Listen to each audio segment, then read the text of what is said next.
Whoa, what the hell is happening to your computer screen? Is it reading your thumbs up? Will that happen to me too? I don't think I... Listener, Chris Bagg was giving double thumbs up. But verbalize your feelings for this podcast.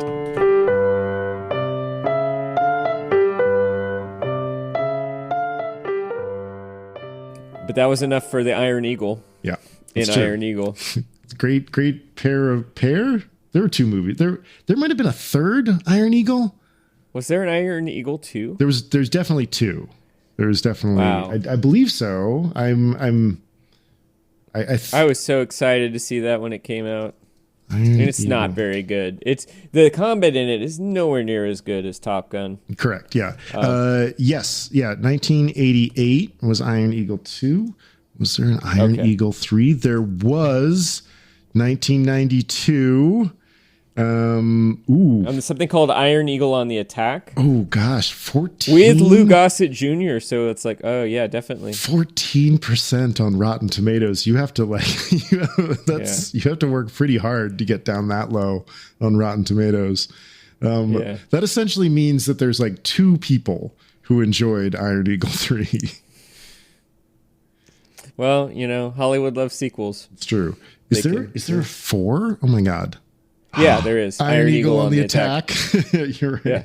How long? As opposed to the other movies, which were Iron Eagle on the Defense. Mm-hmm. No, it appears that we run out at Iron Eagle on the Attack. But yes, a 1995 direct-to-video action film directed by Sidney J. Furie. Wow. Sidney J. Furie, what a name.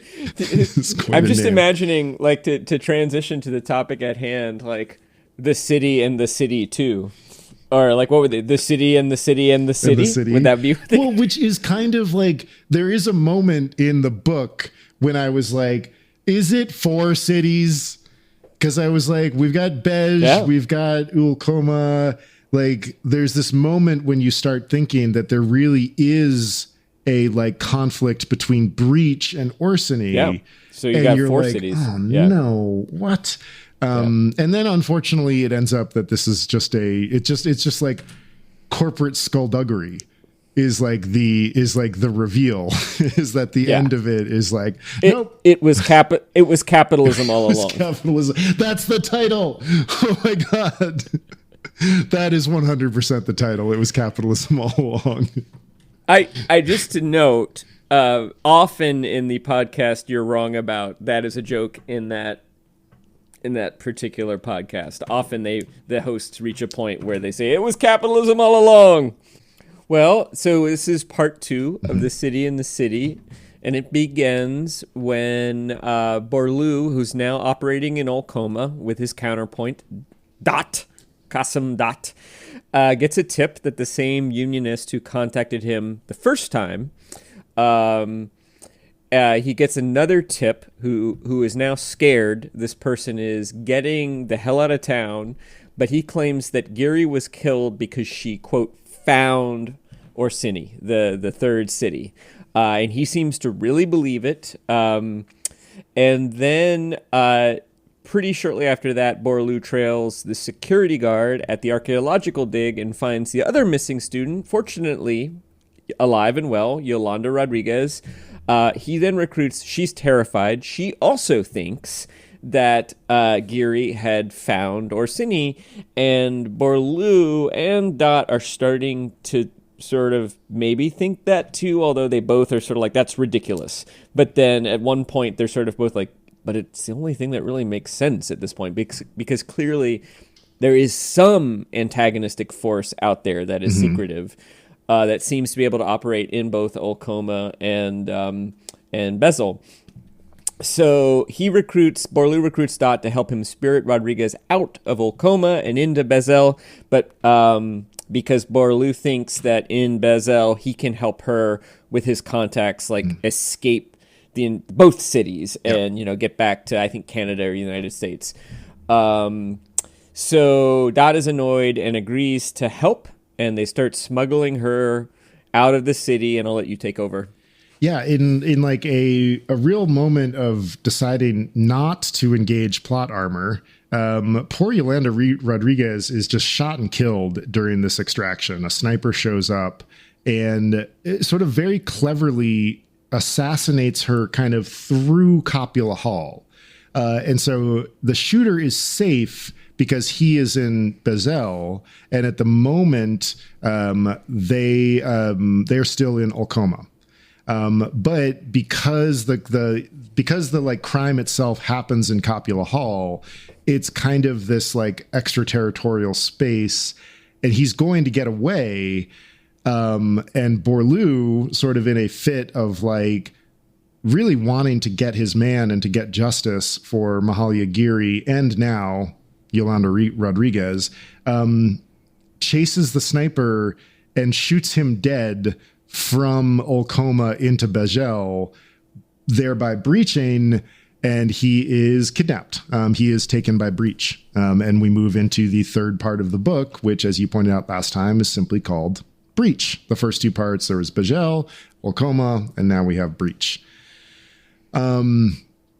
He spends the rest of the novel being in Breach. There's so much fun play with like breach of contract. You're in Breach. You have breached. Like, again, like we talked last time about the genius of Cleave, but he really gets even more mileage out of Breach and the different uses this time.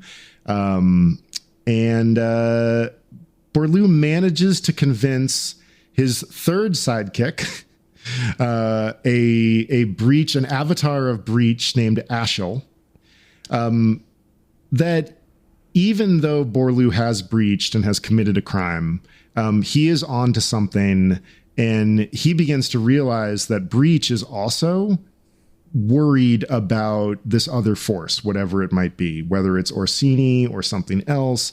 They're actually scared as well. And he realizes that he can maybe leverage that fear into continuing his investigation. And they do that. There's some times where Borlu kind of gets like locked back up in his like breach cell, but he's given some ways that he can work on the case. They go to a library, they find Mahalia's notes, and they begin to get to the bottom of this whole situation, which involves some stolen artifacts. Basically, Giri was stealing artifacts from this archaeological dig. She thought she was funneling them to Orsini, but it turns out, and I'll kick it back to you for the end. Turns out that it was capitalism all along. It wasn't this mysterious third city. It wasn't a secretive, hidden from view conspiracy. It was a overt, hidden in plain sight capitalist conspiracy. There's this American corporation, Sear and Core, and I think with Bowden's help, they tricked her into thinking they were actually agents of Orsini, that they owned the artifacts that she was digging up, and she had to repatriate them. But really, they just wanted them because they have some very strange, very advanced technology. This is like the weird fiction part of the book. Like the technology is kind of steampunk, even though it is from 1,000 years ago, 2,000 years ago. Very strange stuff. There's a lot of gears and levers and bladders and stuff like that. Right, but also minutely, machined in a way that most people did not think that humans had the ability to 1,000 years ago.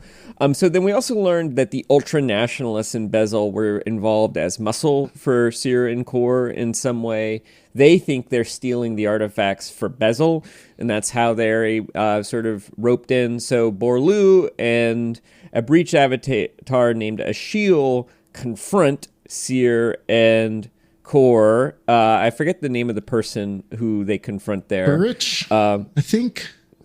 Yeah. Or Cedar? It doesn't really matter. You're right. It doesn't really matter. They confront the Sear and Core guy and the Bezel politician. One escapes. They shoot the other one. And then Achille is wounded. And also, the other thing that's happening is there's sort of a massive breach going on, a riot that's been started by the Unionists, but that's also giving cover to the ultranationalists. So at this point, Achille, who has been kind of like Borlu's proctor, his minder. You refer to him as a sidekick, and that's sort of true, but he's really also his mentor. Basically gives his gun, which is this weird space age gun, and badge to Borlu, and then it's like, go get David Bowden, because they figured out that Bowden was also involved in this whole thing and probably killed Geary. Yeah. So Borlu recruits his two former sidekicks who go to the same physical location but cannot look at one another because that would be breach. And they find Bowden, who is managing to convey that he might be in either city in such a way that nobody can arrest him because they might breach if they do. But then Borlu, because he's already in breach, is able to arrest David Bowden after having a very Philip Marlowe, like, I know why you did it, sort of conversation with him, brings him into breach, and then we get this epilogue where we learn Borlu's fate, if you want to give that to us. And Borlu's fate is that once you're in breach, it's the Hotel California. You can never leave. And it's and for sort of somewhat good reason. But do they stab him with their steely knives? They do not. They do not stab him with their steely knives. He gets to kind of say goodbye to Dat and Corwy, though the goodbye is kind of a like, they can sort of acknowledge a shape of him. And he sort of raises a hand, but he's faced away from them, so they can't really say that it's breach. And he becomes an avatar of breach himself. He asks some questions like, "Can I leave?" And Achille is sort of like, "You can't. Because if you leave, you're in breach, and then you're ours." And you become something called an insile. You have been exiled inside the cities, which is another just wonderful creation in this. Insile, yeah, it's a great term. And we have justice for Mahalia Geary, in that David Bowden is brought to justice. That's the book. So I had a reading that I wanted to do, but I realized I queued the wrong reading. So do you want to ask your first question first, and I'll get my correct reading totally. Okay, so we have 3 sections of this book, and you are totally correct. Achille is kind of mentor, teacher, whatnot, but he serves the same purpose that Corwy and Dot have served, which is like, well, we need somebody to bounce ideas off of. There's kind of this like sounding board structure. Especially because Borlu has a lot of flashes of insight in this book. He sure does, yeah. And he's kind of ahead of everybody in piecing things together, and he needs somebody to explain it to. Yeah, totally. And, and like the end of The Long Goodbye, you and I found sort of Baroque in its kind of plotting. This is less complicated, but it's also very intellectually complicated. And I was wondering if by the time we get to Achille, that you're a little sick of this sidekick sounding board structure. Did the seam start to show for you? Not in that respect. Okay. I think I was so fascinated by breach that I didn't mind that. And well, maybe though, because when Achille first shows up, I found him super fascinating. And the thing that I found really interesting about those first couple chapters that were in breach, let's see, the thing that I found super fascinating, I loved how they worked.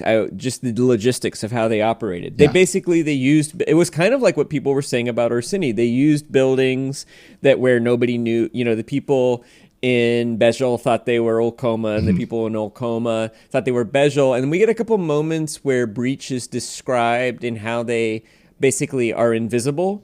And basically they go about in clothes that could be either Bezel or Ulcoma, and they walk in such a way that doesn't quite place them in either. Yeah. So that which is very similar to what Bowden does at the end, so that if you're in Bezel and you see someone in Breach, you have to unsee them because you think they're in Ulcoma. Yeah. And vice versa. So they are kind of functionally invisible, but then they can kind of reveal themselves by just changing their posture, which is sort of fascinating. And you realize they operate through intimidation. They mostly, when they have to, they don't have any, they have, it's like, rather than have like really impressive technology, they have like beat up old 486 computers, but they like probably have really good tech guys because, but it's nothing fancy. It doesn't look like you're watching like a spy movie with like fancy computers, or it's more like watching slow horses, like dusty old files. And so the way they operate is super fascinating.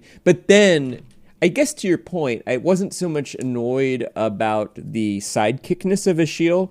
I just was like, all the twists and turns at that point, I was just like, this is now boring. Yeah. Like now, like once we started unraveling, okay, what's really going on here? Oh, she was stealing artifacts at the dig. There's this fascinating scene where Borlu sort of mimes how she would steal them by like taking them into this park that's in Ulcoma and dropping them in a crosshatch space, and then somebody in Bezel would pick them up. And I just like, I had to read that part over and over again, and like the part with Sear and Core. So I did get bored around the same time, but for me, I didn't identify it as the thing you're describing. The thing you're describing is the thing that was designed to like solve the problem. I just thought it was too Byzantine and boring. Yeah. I was completely fascinated by Breach. I was completely fascinated by Orsini. I mean, okay, China Miéville, this is his point, right? We have all sorts of conspiratorial thinking, but we need to look no longer than the very obvious structure of our capitalistic, corporate world to find the real enemy. I get it. That's the point he's making. It's an interesting point. It's a good point. But it's kind of, after introducing the idea of like warfare between the four cities, it's a little bit of a letdown, I found. Yeah, 100%. And maybe we're getting to the letdown in different ways. It really, maybe for me, it's the like seeing the strings that made the magic go out of it a little bit, which is a bummer because usually for me, like being a theater person, seeing the strings only heightens the magic. Like being able to see the stuff helps me. But for some reason, this was just such an obvious literary device. Like, we got like, okay, we have this incredibly complicated metaphysical plot, and a very complicated kind of physical plot. And I was just like, man, does he just meet people and then like after a little while of kind of like a very short amount of time kind of win their trust, and then they're willing to sort of bend over backwards for him for a lot of things? Like both Dat and Corwy like seem very in danger of losing their jobs. Yeah, I mean, I buy all three of those. Corwy, I think we just get that she is an eager, competent young cop who admires Borlu because he's smart. Yep. And she also treats him like she's smart. And it's a trope. So, we're used to that trope. We're used to this setup. Sure, but I feel like in sort of boringly bureaucratic institutions, if a talented older mentor befriends a talented younger person who's underrated, like usually that will stimulate loyalty. So that makes sense to me. Oh yeah. I think Dot, once he decides that, I think that what we're supposed to understand about Dot is that once he decides that Borlu is really trying to solve the case and he's bonded with him, he has a kind of like loyalty code. He's like, you know what? I don't care about anything else. Borlu's on the level, so I'm not going to snitch on him. I'm going to do what he needs me to do. It's basically like I'm not going to let my partner down, even if that means taking my girlfriend's cell phone. That's right. That is a great scene. And then I guess if I'm going to push back on you, maybe you're just more clear at seeing it. But I think what would make it work, if it works, is Borlu's predicament. And then when you realize, Ashiel's actually kind of relying on Borlu to figure this out. I mean, the stakes are at this point, we don't know it. We later learn that all along Ashiel was probably had it in mind to recruit Borlu into Breach. At one point he says, we were thrilled that we were breached because we're not very good detectives. And we were thrilled when you breached. Yeah. And so you get the sense that what's actually happening is a kind of, what's the word I'm looking for? A probationary period where they're trying him out, and he's probably not in as much danger as Ashiel is hinting at. Breach does a lot of their work through intimidation and fear. They're not really as scary as they pretend to be. And we also learned that all of Breach is staffed by people who breached. Yeah. And so it seems like actually if you breach in some way that is like not egregious, not like a murder breach, not like a smuggling breach, but a sort of like, you know, a sort of more innocent breach, that likely they'll just bring you into their organization and you get to work with them. We don't know what happens to the people who murder Breach. I get the sense that they're probably just killed, or maybe they're exiled to another country and sworn to secrecy or something. You know, that we do see people get exiled. Actually, the parents. This, let's see. Now there's this. They provide a very fun like. Are you familiar with the way the British Navy worked? But if what would be the rum sodomy and the lash version of Breach? Like what would we add to rum sodomy and the lash? Well, just to be clear, I think only the lash is considered a punishment in those three. But I guess if you're gonna say like, it's like you join us, we kill you, or we send you to Siberia. Right. You know, it's something. There's definitely a joke that we could workshop in there, but yeah. Well, I found the passage that I wanted to share with you, and I think it ties to your question too. So I want to know, when you read this passage for the first time, how you felt. So this is when both Dot and Borlu, it's on page 211. This is when Dot and Borlu are talking to Yolanda. 1 second. I want to make sure I want to set it up properly. Come on, I interrupted. She's talking about she's scared of Orsini, and they suggest, well, maybe you should just breach, and then they'll eject you, and you'll be fine. And at one point, Borlu says, come on, I interrupted. You must know most foreigners who breach are just ejected. But she interrupted back. Even if I knew what they do, which neither of us do, think about it. A secret for like more than 1,000 years, in between Ulcoma and Bezel, watching us all the time, whether we know it or not, with its own agenda. You think I'd be safer if Breach had me? In the Breach? I'm not Mahalia. I'm not sure Orsini and the Breach are enemies at all. She looked at me, and then I did not disdain her. Maybe they work together. Or maybe, when you invoke, you've been handing power to Orsini for centuries, while you all sit here telling each other it's a fairy tale. I think Orsini is the name Breach calls itself. How did you feel when you read that? Whoa, look at those. Whoa, what the hell is happening to your computer screen? Is it reading your thumbs up? Will that happen to me too? I don't think Wow. I know that works on the iPhone. I didn't know that Zoom had that ability. That's incredible. I love that it's blurred out. So like these like blurry. Listener, Chris Bagg was giving double thumbs up. But verbalize your feelings for this podcast. So this moment, I was like, I am more in than ever. I am so excited for this like unraveling of like now, like, because the whodunit kind of like moves up to this very like metaphysical place.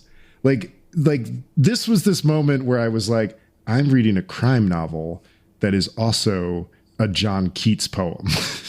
Like it just, I was so excited for this to be the possibility that there is this like mislabeling, maybe Orsini and Breach are working together. The nature, it fits so perfectly with like the nature of reality, which is what this book really does seem to be about before it is just capitalism all along.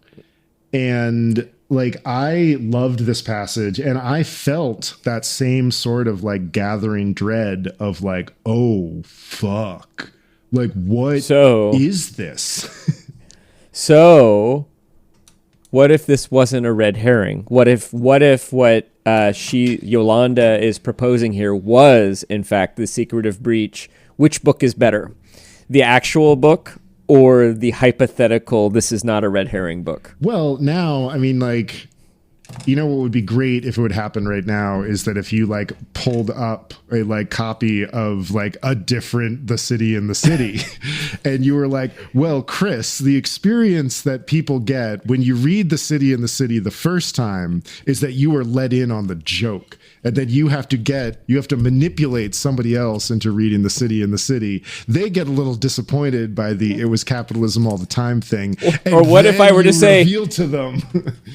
What if I were to say, are you sure it ended with Siren Core? Check your edition.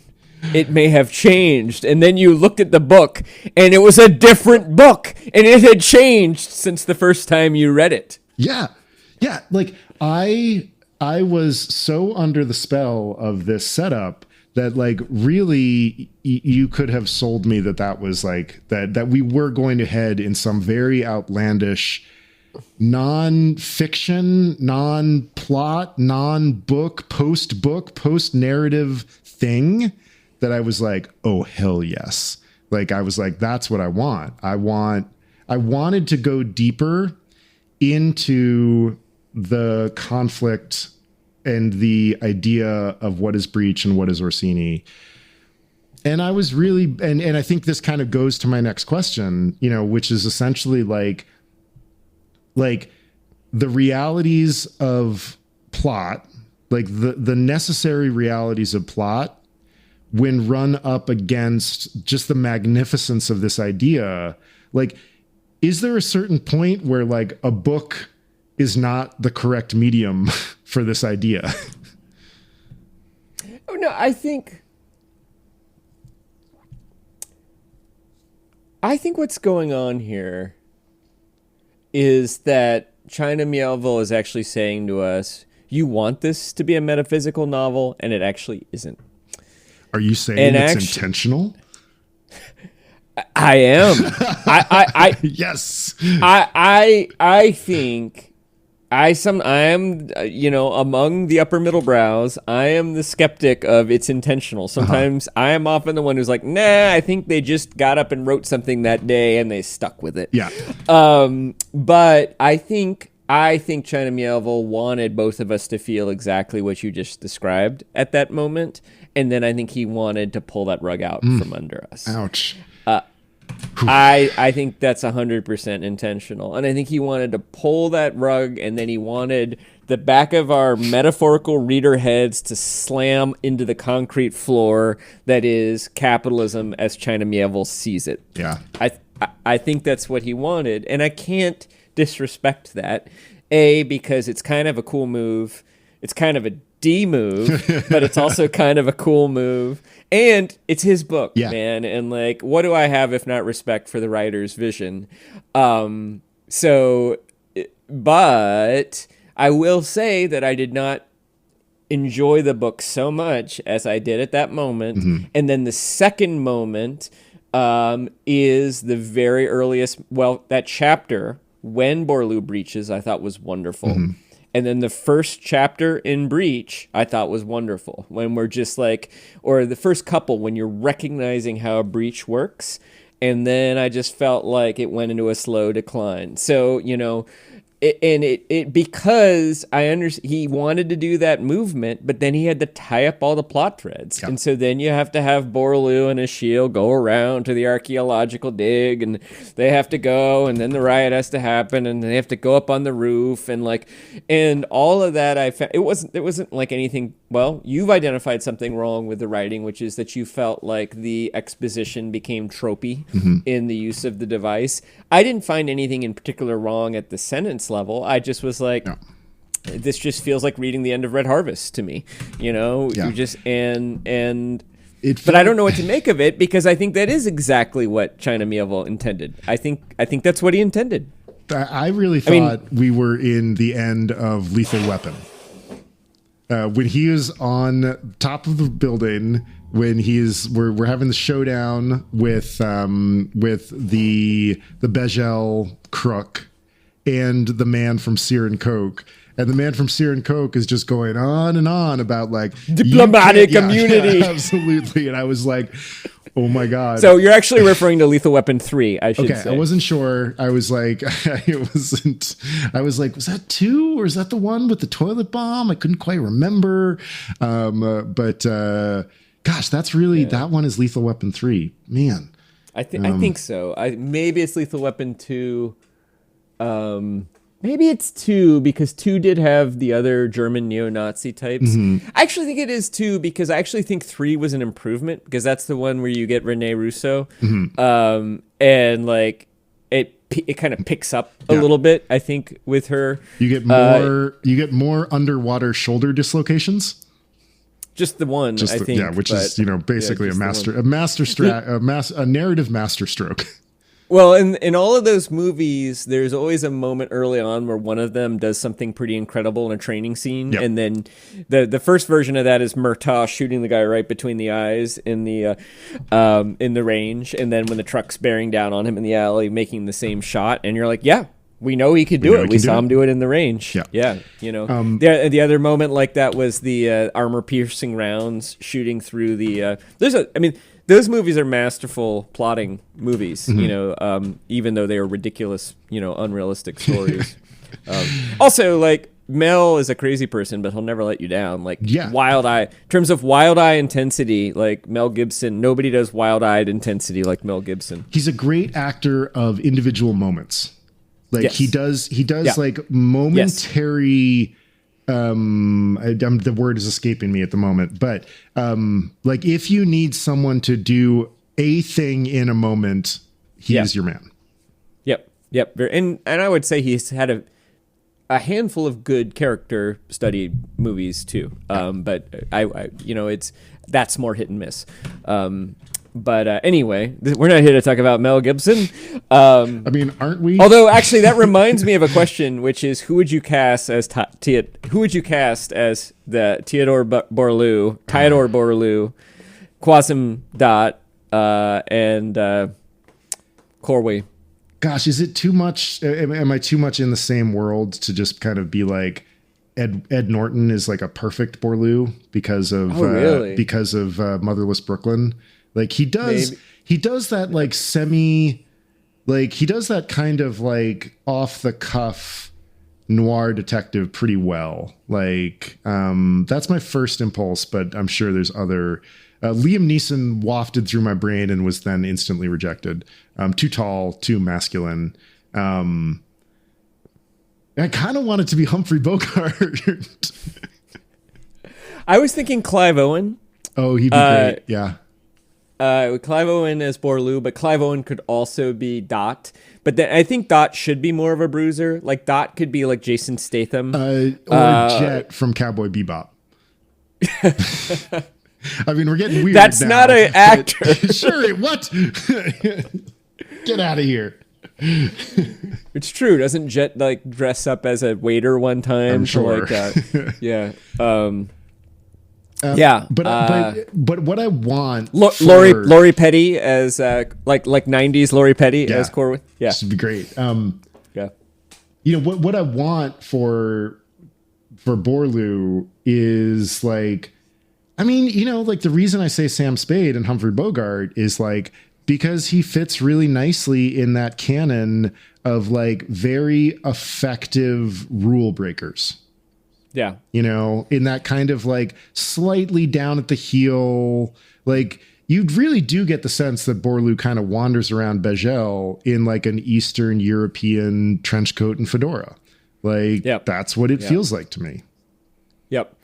I don't know if he's sort of weathered and like a bit, I don't know, like I don't know if he's handsome or rumpled. I could see either. I sort of feel like because he's got the two girlfriends, which suggests maybe handsome, but also just like, you know, it's Eastern Europe, you got to take what you can get. So maybe rumpled, you know.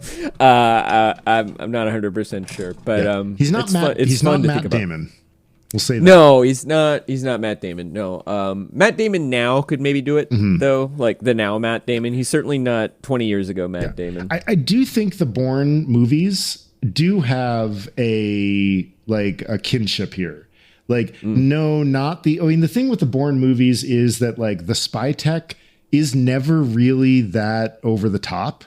Like, we're never in this like place of it. Like the Bourne movies are very analog when you get down to them.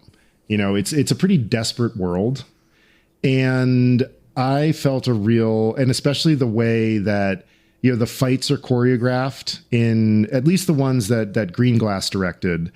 The fights in the Bourne movies are confusing, and like you're never quite sure where you are, and they seem really nasty and blurry and all that stuff. So also like Christopher Nolan from the same period, same idea. Yeah, just snap, snap, snap, cut, pop, pop, pop, grunt, somebody's on the ground. Right. You know, like, you know, they're vicious. You know, a magazine gets used as a lethal weapon, a rolled up magazine at one point, and that this world feels like that world. You know, like nothing really works the way that it's supposed to, and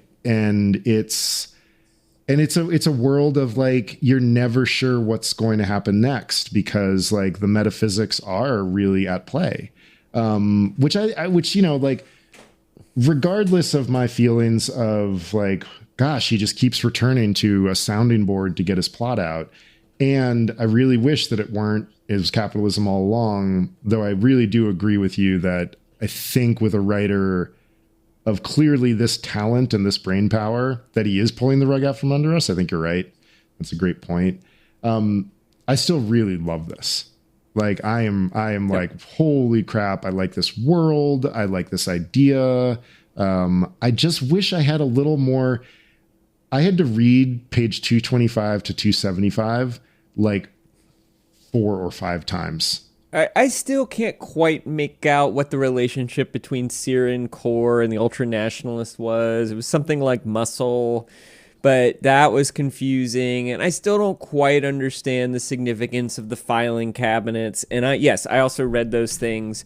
Things just kind of, and it did feel to me like, it felt to me like China Miéville had a lot of fun with the conspiratorial setup and with the scenario. And then about 2/3 of the way through the book and Breach, all the things that I found fun. And then he was just like, okay, I got to get to it with capitalism all along. Let's just like drag Borlu and a shield through a bunch of stuff that gets us there. And it didn't feel like he was particularly enjoying it. It didn't pop. You know, there's some interesting observations about who sees Breach and who doesn't and who, but at that point it's starting to feel like old hat. You know, I mean, the new thing here is Borlu seeing the world as Breach, and that's kind of interesting.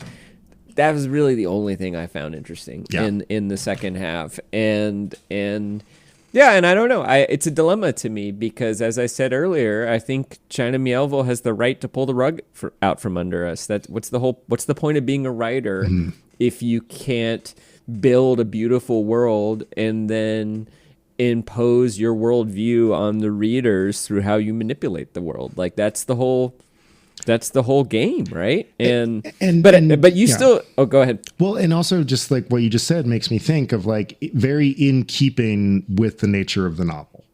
You know, so it's like, okay, like even though I am dissatisfied, I see why it can make sense in this way.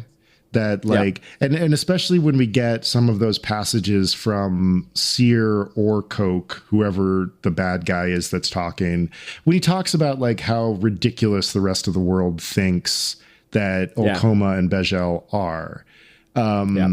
And so you're like, okay, I can see this as a giant metaphor for like ways of thinking that become that a large number of people adhere to, but then also become sort of incestuous, where the idea begins to perpetuate the idea, and you can see this whole Begel-Olcoma thing as like, oh, we like 50 years ago they just needed to be like, stop.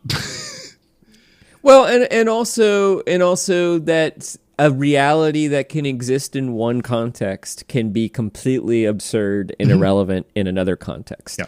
And I mean, I think I don't know. I've had experience of traveling to, and this is like a kind of white privilege, like as a white person in Tanzania, where like the cops have tried to intimidate me, and I've just been like, come on, Yeah. you know, and that come on is sort of like, well, I'm an American, and like, you don't want to mess with my embassy. Yeah. You know, and I know that, and I'm extremely confident in that. And who knows, like that might not even be true. But I think if you project that kind of confidence to police in a developing country, most of the time they'll back off. Now, Yeah.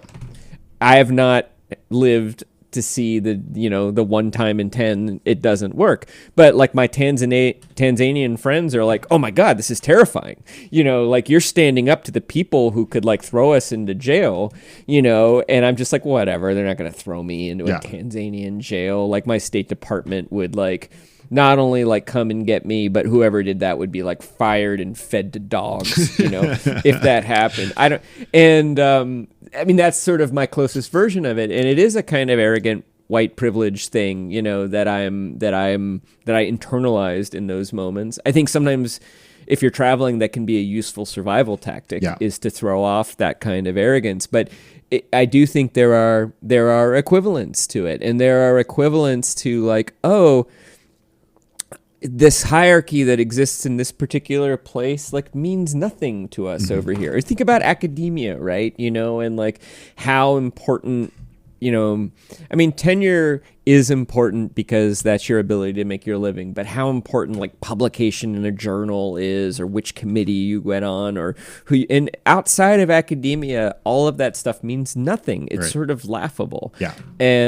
And so I think he's gesturing at that too, the way in which what becomes such a part of people's world, and I think it happens probably in your athletic world too, you know, where results and rankings and things like that become extremely meaningful in a particular context, and so meaningful it's not. I don't think it would work for Olcoma and Bezel to say, "Come on, let's come off it." Right. Like the you know, breach is really more or less invisible until you can see them. Well, and unseeing is real. We get a version of, we see what happens when the system breaks down, and it's not good. Yep. It's like it's a 2 city-wide riot where like all of a sudden nobody knows who is in the same space as them, and you really get to see like society kind of break down.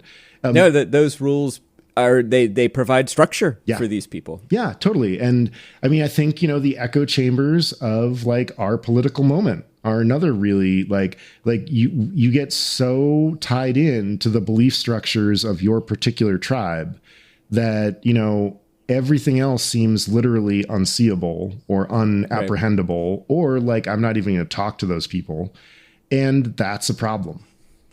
Yeah. And also that so many of the norms that govern us, they might be useful, but they are, you know, breach's authority is actually extremely thin. You know, it's everything breach can do to sort of contain this riot, and really they can't, you know, at first. And they're spread very, very thin, and their tactics are basically like, they seem to be trained in a kind of like breach martial art. Yeah, they've got like a that Krav is very Maga effective going on or something like that. Yeah, and they do that, and they intimidate people.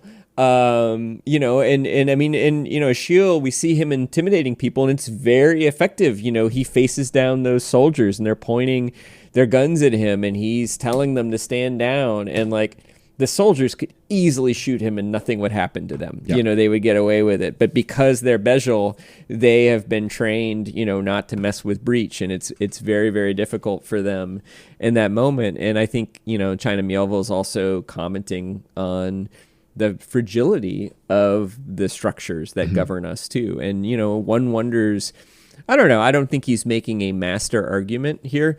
I read that he wrote this novel when his mother, I think his mother was sick or dying, as a gift to her because her favorite genre was detective noir or detective fiction. So he chose to breach genre.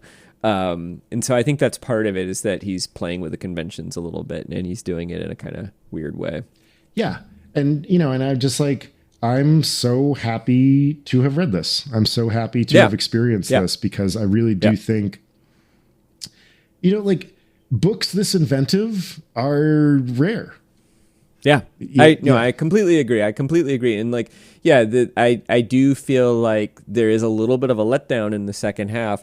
Part of the reason there's a bit of a letdown is what he establishes, and not even the second half. It's like the final third. Yeah. It's not even the final third. It's like the final half. Yeah. Yeah. It's like the final quarter. Because even the first part of the breach section I found great. But I think part of that, weird. Battery's running low. Okay. I think I wasn't plugged in, but now I am. The funny thing about that is that the reason for that, I think, is that what he built up was so wonderful, and sometimes it's just hard to match that. It's hard to give it. Although there is a part of me that wonders, like, what if we had actually been brought into was inside the ancient war between Orsini and Breach? That's what I want.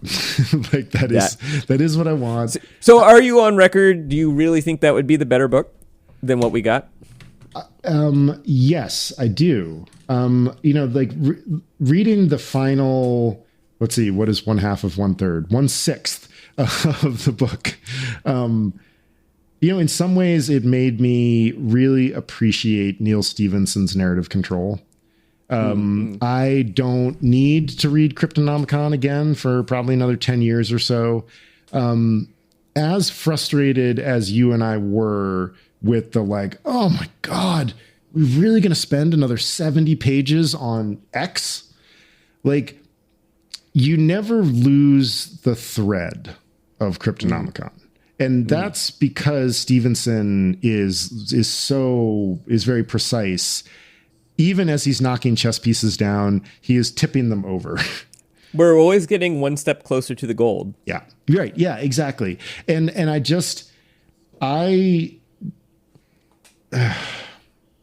as a piece of political writing and as a piece of like anthropological, like you said last time, you're like, this is much less of a crime novel and much more of a piece of anthropological. Can you remember the sci-fi? Sci-fi. Like that's right. Yes, anthropological sci-fi. If we're in anthropological sci-fi, it's great. He nails it. Perfect job. Yes, it was capitalism all along. But I spend most of my life thinking that it's capitalism all along.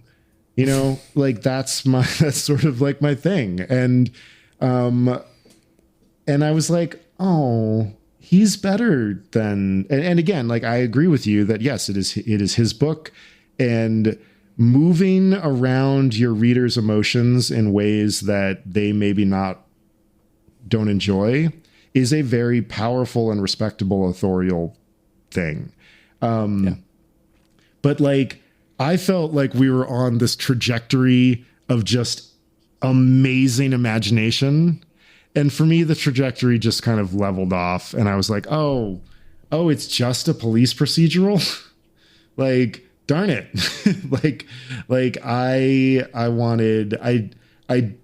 I don't know if it would be the better book.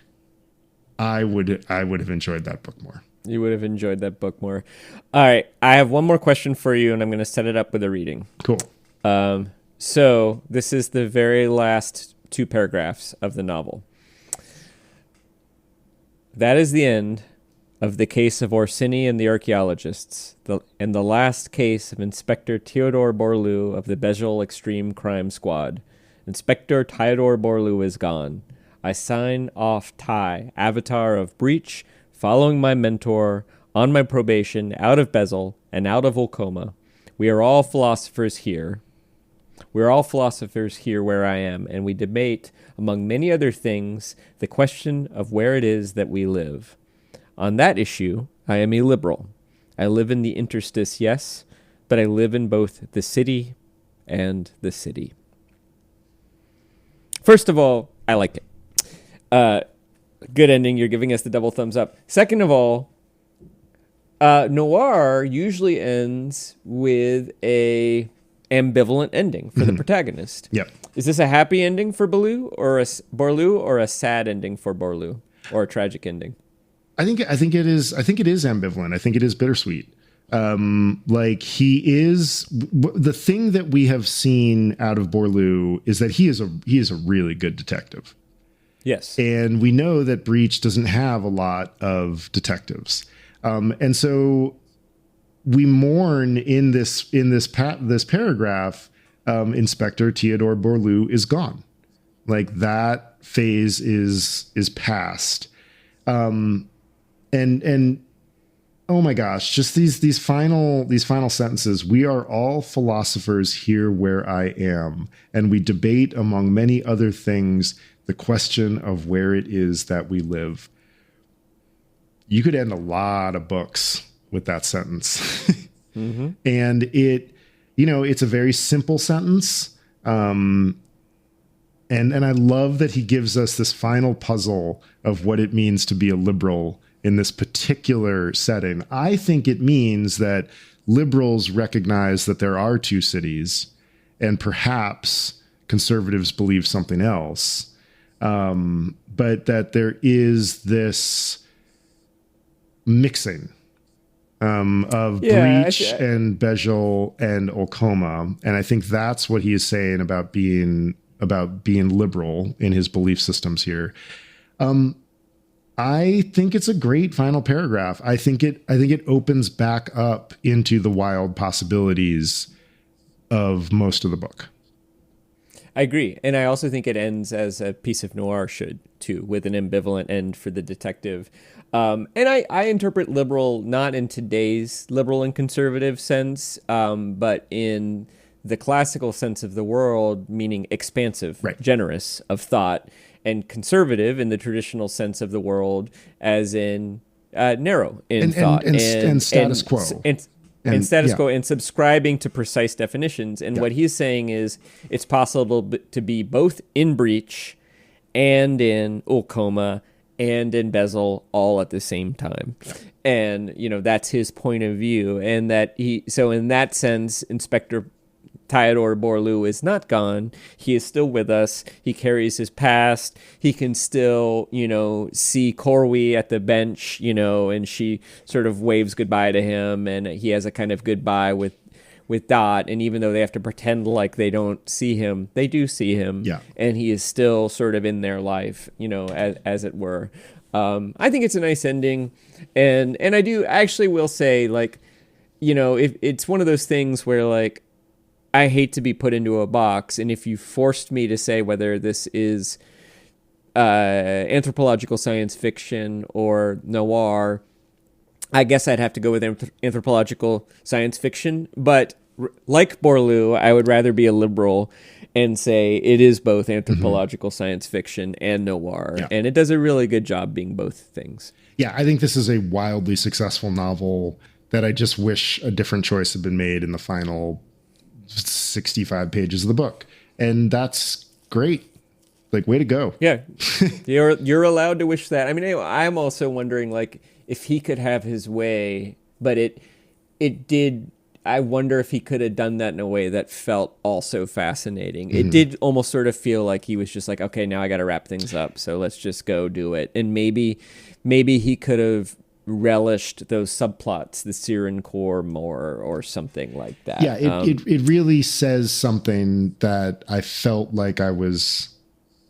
If the film that came to mind was Lethal Weapon 2, then yes, excellent movies, but we've fallen off a bit from last time when I was I feel like I'm reading Raymond Chandler crossed with Franz Kafka. Yeah. There are moments in Lethal Weapon 2 where the character's investigation is kind of stuck, and then just a helicopter comes and tries to kill them. Yeah. And, that's what moves the plot to the next thing too, which is this book doesn't do that exactly. The helicopter gets away. It doesn't even blow up. Yeah, I mean it's almost like a reverse Deus Ex Machina. It's almost like Devil Ex Machina, you know, and like that. The devil being capitalism, you know, and like he's always here. He's always here. I'm ready to go to trivia. Yeah, me too. If you are, yeah, I am. Who is the host? I think it flipped with Red Harvest, so I think I am now the host. Okay. I think. Does that sound right? I forgive me, reader, if I'm wrong. It doesn't even have to be right. It simply has to be decisive. Just has to be decisive. So, China Miéville often refers to his genre not as sci-fi, not as fantasy, not as urban fantasy, but as neo-weird or the new weird fiction. And the original term, weird fiction, was a term used in the late 19th and early 20th century. And that term it's one of those cases where the term for a literary movement was actually coined by one of its practitioners. So, was the writer who coined the term weird fiction A, Ambrose Bierce, B, Bram Stoker, or C, H.P. Lovecraft?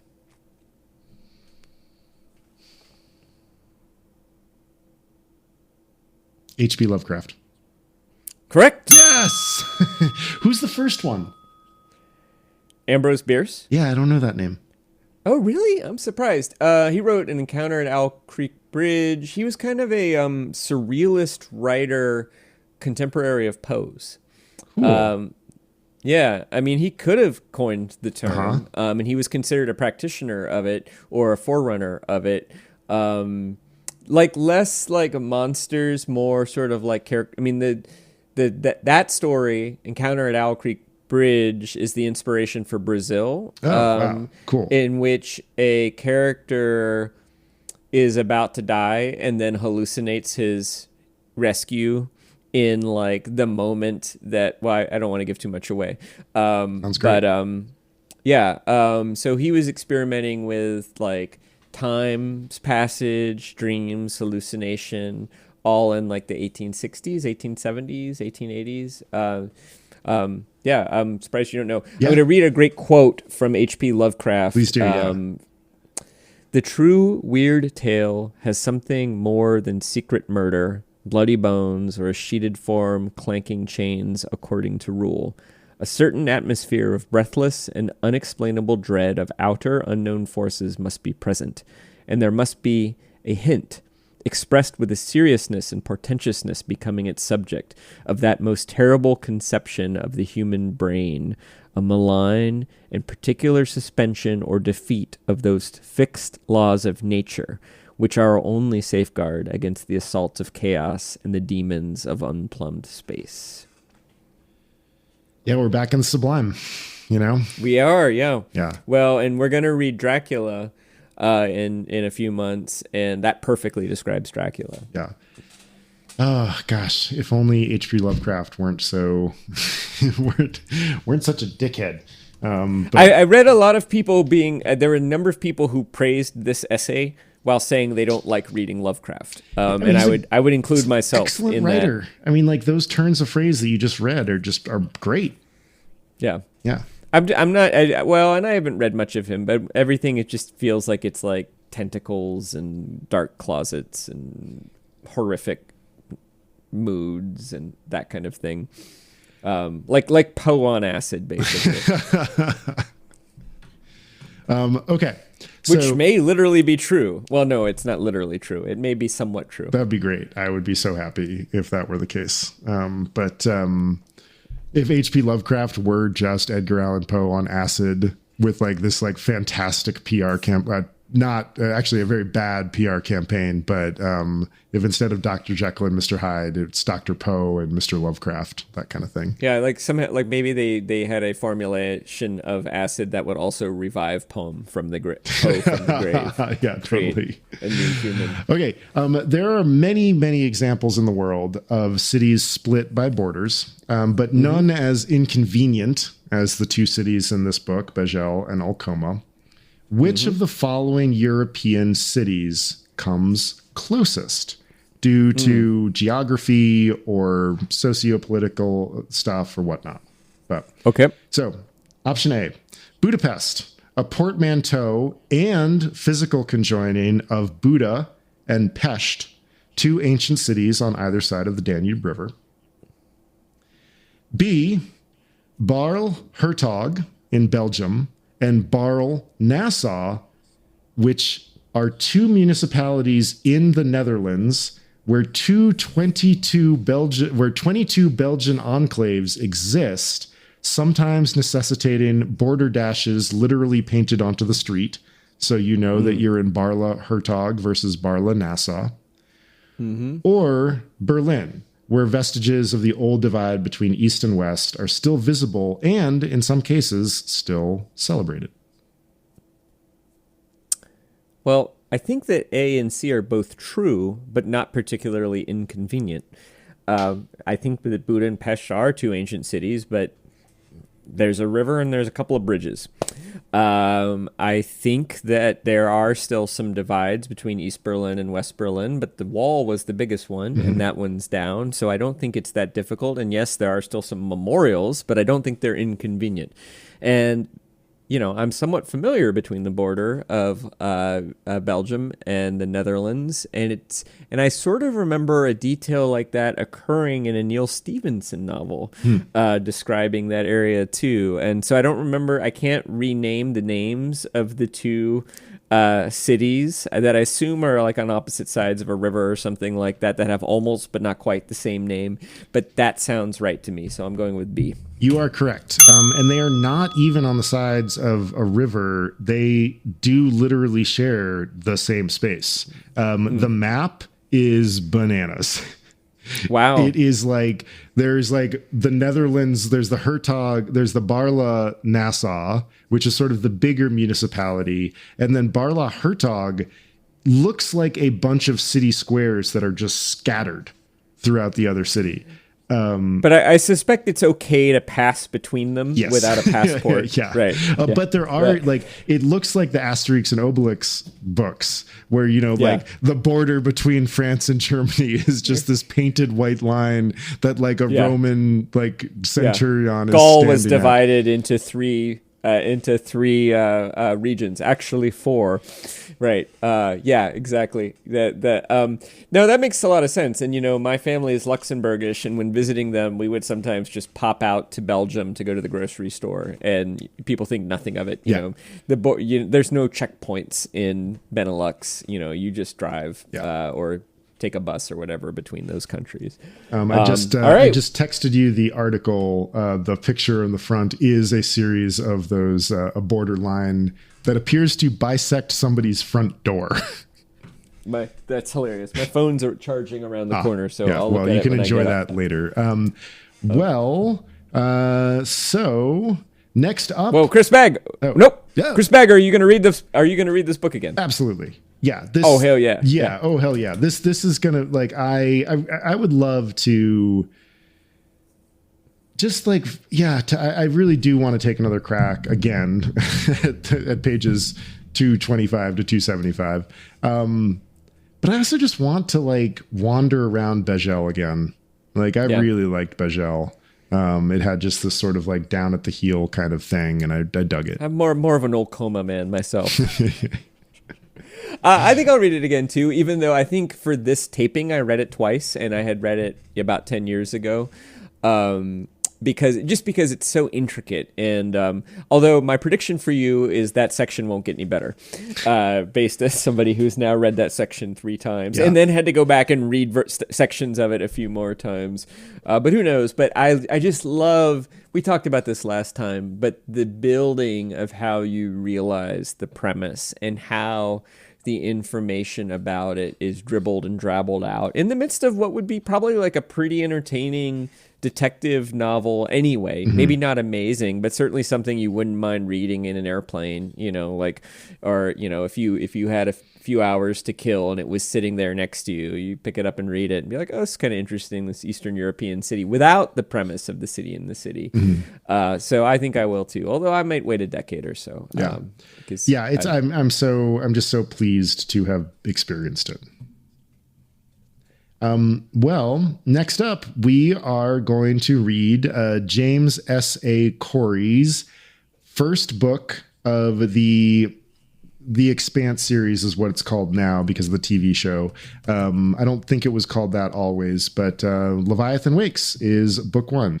Well, everybody, thank you so much for listening. Upper Middle Brow is a Small Point production. Chris Bagg and Jesse Dukes are the avatars of Upper Middle Brow. Music by Ben Pajak and Jesse Dukes. Design and website by Chris Bagg. We are supported by Jenny Grieve and Justin Reich. And officially, if we add 3 more patrons between now and the end of January, we will do a shirtless video podcast taping. Don't ask me where that idea came from, but we said we're going to do it, so we'll do it if we can get those 3 patrons. You have between now and the end of January. This is probably coming out in mid-January. As a reminder, along with being Polish AF, Jesse and I are both writers and editors and can help you with your writing, podcasting, or editing project. We would love to help you with those things. You can see some of our portfolios and learn more at our respective websites, chrisbag.com and jessedukes.com. Or also check to see if Polish AF is available. Hot tip.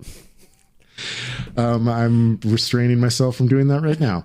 Or you can enroll as a patron at the You Really, Really Like Us tier, which includes some one-on-one editorial time with one of us or the other, or both. But we would love to work with you. We'll make sure that your manuscript is polished AF. Nice. Not just Polish AF. That's particularly funny. He who would pun would pick a pocket. He who puns last puns longest.